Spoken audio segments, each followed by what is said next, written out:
Barcelona সমর্থকদের জন্য champions লিগের ড্র সবসময়ই এক বিশেষ উত্তেজনা নিয়ে আসে।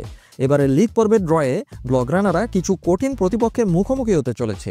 গত মৌসুমের high risk high reward football থেকে অনুপ্রেরণা নিয়ে হ্যান্সি ফ্লিকের দল এবার কতদূর যেতে পারে সেটাই এখন দেখার বিষয়। চলুন দেখে নেওয়া যাক নকআউট পর্বে পৌঁছানোর জন্য তাদের কোন দলগুলোর মোকাবিলা করতে হবে। সাথে যোগ করা হলো অতীতে উভয় দলের মুখোমুখি পরিসংখ্যান অর্থাৎ হেড টু হেড স্ট্যাটিস্টিক্স কি বলছে। অলিম্পিয়াকোস, যদি এই ম্যাচটি গ্রিসে হতো তবে এটি একটি কঠিন টাই হতে পারত। তবে ঘরের মাঠে খেলার সুবিধা হ্যান্সি ফ্লিকের দলকে এই ম্যাচ জেতাতে সাহায্য করতে পারে। অন্য যে কোনো ম্যাচের মতোই আত্মতুষ্টি বার্সার শত্রু হতে পারে। মনে রাখতে হবে গত মৌসুমে গ্রিক সুপার লিগে তারা নিয়মিত পর্বে মাত্র 16 গোল হজম করেছিল। অর্থাৎ অলিম্পিয়াকোস অত্যন্ত শক্তিশালী একটি রক্ষণভাগ নিয়ে আসছে। হেড টু হেড পরিসংখ্যান কি বলছে? এ পর্যন্ত চ্যাম্পিয়ন্স লিগে অলিম্পিয়াকোসের সাথে 2টি ম্যাচে মুখোমুখি হয়েছে বার্সা।